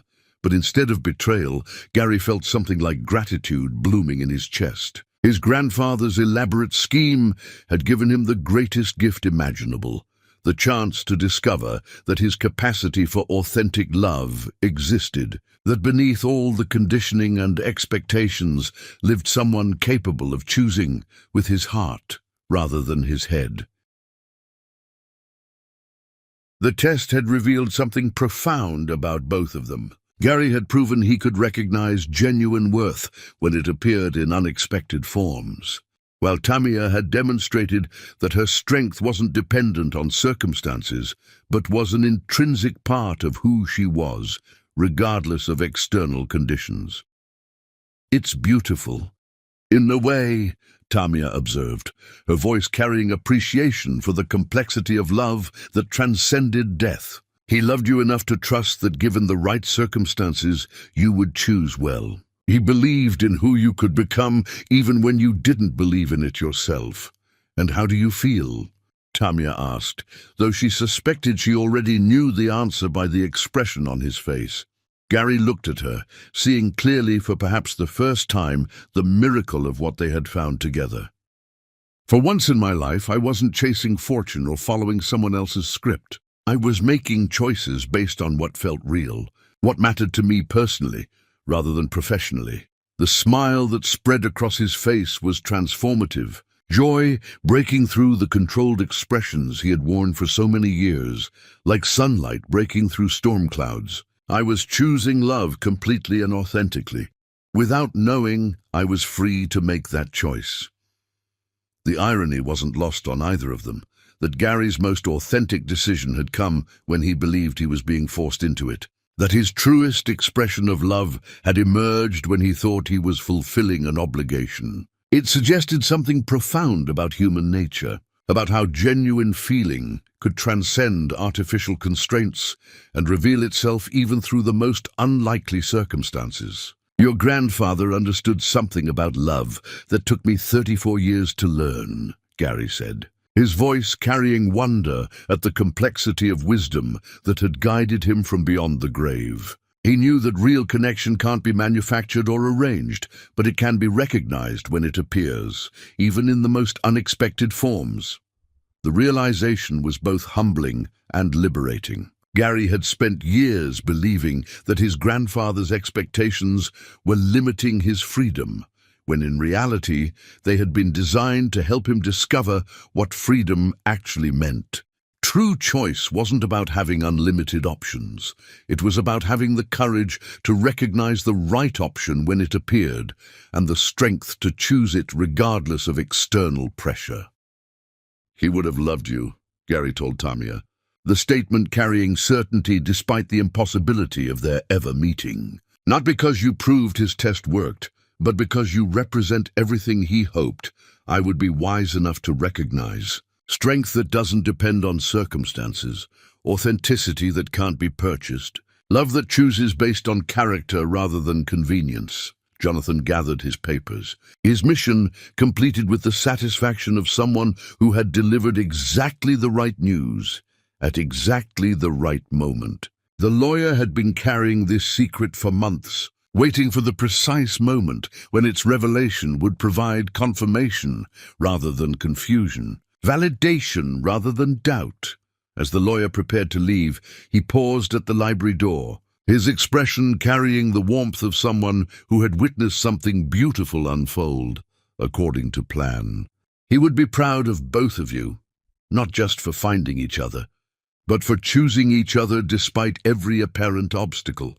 After Jonathan left, Gary and Tamia sat in the quiet library, processing the magnitude of what they had learned.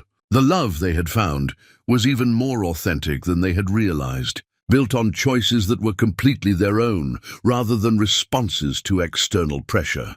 But as Gary reached for Tamia's hand to celebrate their freedom from obligation, he saw tears in her eyes and realized the test wasn't over yet. Chapter 9, The Confession. That changed everything. The strongest people are those who can be vulnerable without losing their power, and Tamia Chirel was about to show Gary the true depths of both her strength and her heart. The tears that fell down Tamia's cheeks were not born of sadness, but of something far more complex. Emotions so overwhelming that her usually unshakable composure finally cracked under their weight. Gary watched her with growing concern, recognizing that these weren't tears of relief or joy, but something deeper, more fundamental to who she was becoming in this moment of complete honesty. "Tamia," Gary said softly, reaching toward her but stopping just short of touch, understanding instinctively that she needed space to find her words without the comfort of physical connection influencing what she had to say. "You don't understand," Tamia said, her voice breaking in ways Gary had never heard before, revealing vulnerability that made her seem simultaneously more fragile and more powerful than he had ever seen her. "All this time I thought you married me because you had to, because some obligation or pressure forced you to make choices your heart might not have made freely." Gary felt his chest tighten as he began to understand the direction of her revelation, the weight she had been carrying without his knowledge. "I convinced myself that I was strong enough to build something real from artificial beginnings," Tamia continued, her words coming between the tears that she wasn't trying to stop or hide. "I told myself that even if you started this marriage for the wrong reasons, I could make you stay for the right ones. That I could earn your love through strength and patience and proving I was worth choosing freely." The admission hung between them like exposed nerve, raw and honest in ways that took Gary's breath away. He had never imagined that his strong, unshakable Tamia had been harboring such doubts, had been fighting battles he hadn't even known existed. But hearing that lawyer, understanding that every choice you made was authentic from the beginning, Tamia's voice gained strength even as tears continued to fall, her words carrying the power of truth finally set free. "It changes everything I thought I understood about us, about what this means, about why we're here together." Gary moved closer, no longer able to maintain distance when she was sharing something so fundamental to her understanding of their relationship. "Tell me what you're thinking. Help me understand what this changes for you." Tamia looked at him through tears that made her eyes shine like stars reflected in water, her expression carrying vulnerability and strength in measures that seemed impossible to balance, but that she managed with grace that left him breathless. "I never needed your mansion." "Gary?" she said, her voice steady, despite the emotion making her words thick with feeling. "I never needed your name or your money or your social position. Those things were never why I said yes to your impossible proposal in that alley." Gary waited, understanding that she was building towards something important. something that would define who they were together moving forward. All I ever wanted, Tamia continued, her voice growing stronger with each word, was someone who truly sees me. Not what I used to have, not what I lack now, not what I might become with the right opportunities, but just me, the person I am right now, in this moment, with all my history and all my scars and all my strength earned through surviving what should have broken me. The confession was delivered with the force of prayer and the precision of oath, words that carried the weight of everything she had learned about herself through years of testing and trial. I wanted someone who would choose me, Tamia said, her tears slowing as truth found its proper voice. Not because I fit into their world perfectly, not because I solved some problem or filled some gap in their life, but because something about who I am resonated with something about who they are. I wanted to be chosen for me. Gary felt his heart expanding in his chest, making room for love that had just revealed new depths he hadn't known existed. Watching Tamia, in this moment of complete vulnerability, he understood that he was witnessing something sacred, the complete opening of a heart that had learned to protect itself through necessary walls that were now coming down by choice. And that's exactly what happened, Gary said, his voice carrying certainty that made Tamia's remaining tears feel like celebration rather than sorrow.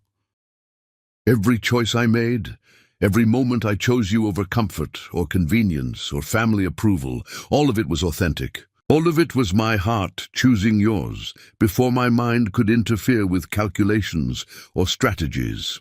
Tamia smiled through her tears, the expression transforming her face in ways that made the mansion's expensive artwork pale by comparison. I know that now, and knowing it, really understanding that you chose me freely, it's terrifying and beautiful and more than I ever dared to hope for.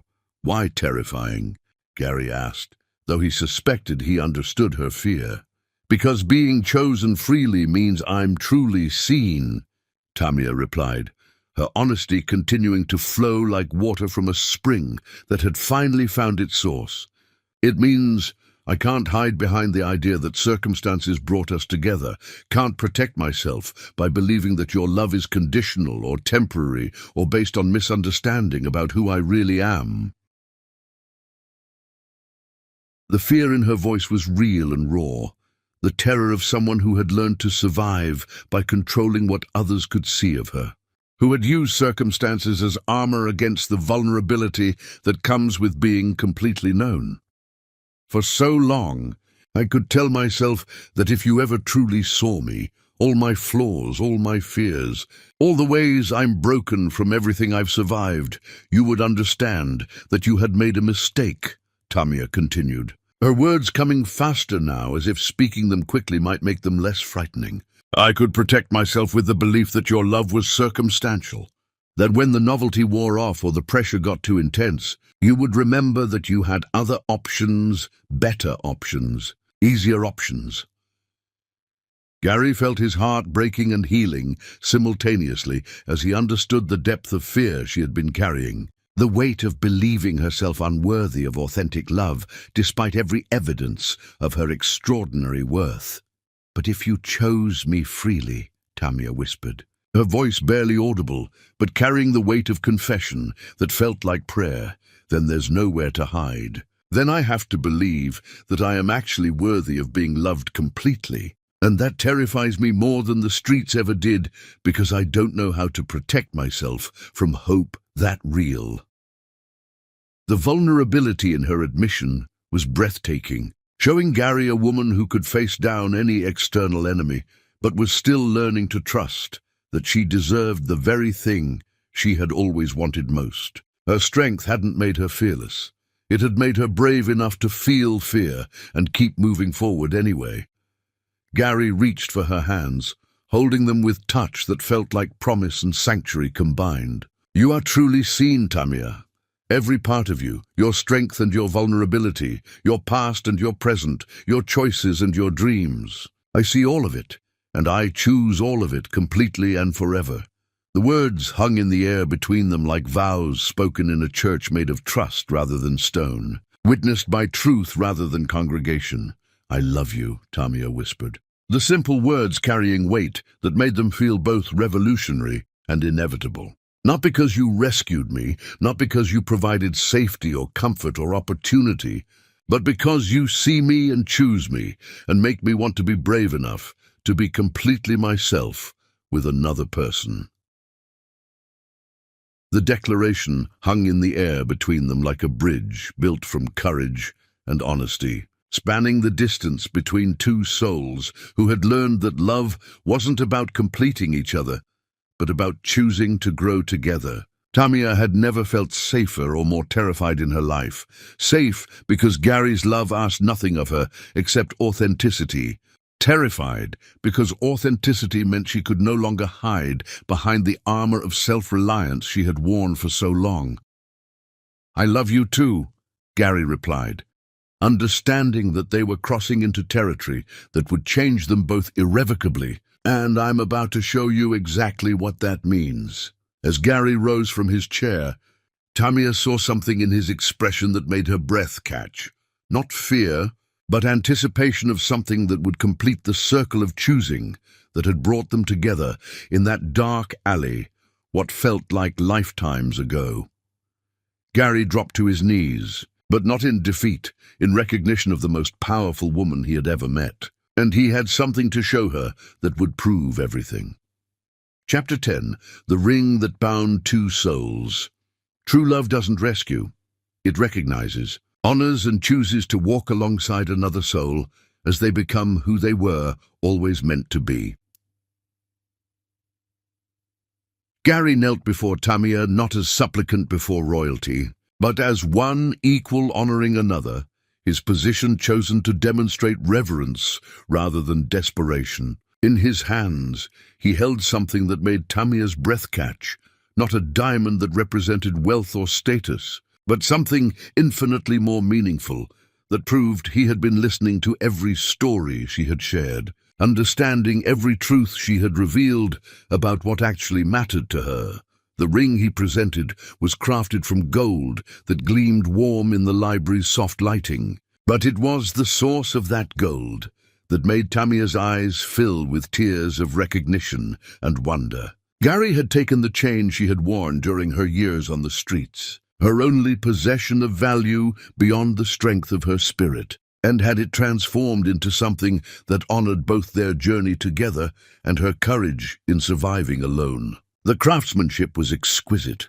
The jeweler had preserved the chain's original texture in places, creating a band that told the story of transformation without erasing the evidence of struggle. Tiny imperfections from years of wear had been incorporated into the design, making them features rather than flaws. It was the most beautiful thing Tamia had ever seen, not because of its monetary value, but because it represented the alchemy of turning survival into celebration. "This chain," Gary said, his voice steady despite the emotion making his chest tight with feeling, "was with you through everything. Through hunger and cold, through storms and loneliness, through every moment when giving up would have been easier than continuing. It witnessed your strength when no one else could see it." Tamia stared at the ring, recognizing the metal that had rested against her skin during the hardest years of her life, now transformed into a circle that represented everything they had chosen to build together. "You could have thrown it away when you came here," Gary continued, his words carrying understanding that went deeper than surface appreciation. "You had no reason to keep something that reminded you of pain and struggle, but you kept it because it represented survival, because it was proof that you had endured when the world expected you to surrender. I kept it because it was mine," Tamia whispered, her voice thick with emotion that made her words feel precious as the gold Gary held. "It was the one thing that belonged completely to me, that no one could take away or use against me. And now I'm asking you to let me add my promise to it," Gary said, holding the ring steady despite hands that wanted to tremble with the magnitude of what this moment meant. "Not to replace what it means to you, but to join my commitment to yours, to make it a symbol of what we've chosen together, The transformation of her chain into their ring felt like magic, like alchemy that turned survival into celebration, solitude into partnership, endurance into joy. But it was Gary's words that made the gesture complete. "You were never homeless, Tamia," Gary said, his declaration carrying the weight of truth finally given voice. "My heart was the one without a home until you gave it shelter. You didn't need rescuing from anything except a world that couldn't see your worth. You rescued me from emptiness I thought was just the price of success."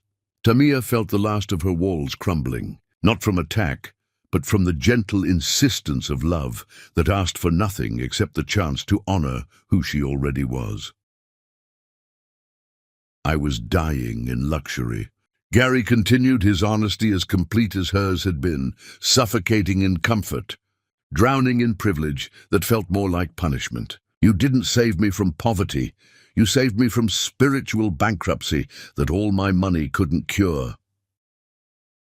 The ring caught the light as Gary held it, reflecting illumination that seemed to come from within rather than without, as if the gold remembered every moment it had spent close to Tamia's heart and was now ready to hold both their promises together.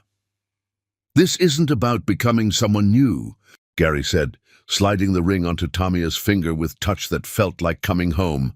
"It's about recognizing who we already were when we found each other, about choosing to become more ourselves together than we could ever be apart." The ring fit perfectly, as if it had been waiting her entire life to find its proper place. Tamia stared at her hand, seeing not jewelry but symbol of journey completed and new adventure beginning. Proof that the hardest things in life often led to the most beautiful destinations. "We're not a billionaire and a homeless woman," Tamia said, her voice carrying certainty that made the words feel like prophecy. "We're two people who were lost in different kinds of wilderness and found each other exactly when we needed to be found." Gary rose from his knees and took Tamia's hands, their fingers intertwining with familiarity that felt both new and ancient, as if they had been designed to fit together precisely this way. "We're two people who chose authenticity over convenience," Gary added, understanding that their story was just beginning, that the ring represented not ending, but commencement of something that would grow stronger with every choice they made to see and choose each other completely. They embraced then, holding each other with arms that had learned to offer shelter rather than seek it, protection rather than demand it. Their love felt solid as the mansion's foundation, but infinitely more valuable, built on bedrock of truth rather than transaction. This wasn't the desperate clinging of people trying to fill empty spaces in themselves, but the conscious choosing of two complete souls who had discovered they created something larger together than either could achieve alone. As they stood together in the library, surrounded by books that told other people's stories, they understood they were writing their own tale, one that spoke of courage rewarded, authenticity recognized, and love discovered not despite their differences, but because of the way those differences created harmony rather than discord. Their story would never grace the covers of romance novels because it was too real, too hard-won, too honest about the price of choosing love over convenience. The world outside continued its judgments and assumptions, but inside their embrace, Gary and Tamia had found something that no external force could touch or diminish. They had found home in each other, not as refuge from life, but as launching point for living more fully than either had imagined possible. And as they walked hand in hand toward whatever challenges and joys waited beyond the library doors, the world finally understood the most powerful force isn't money, status, or control. It's two souls choosing each other against all odds, creating something beautiful from the honest meeting of authentic hearts.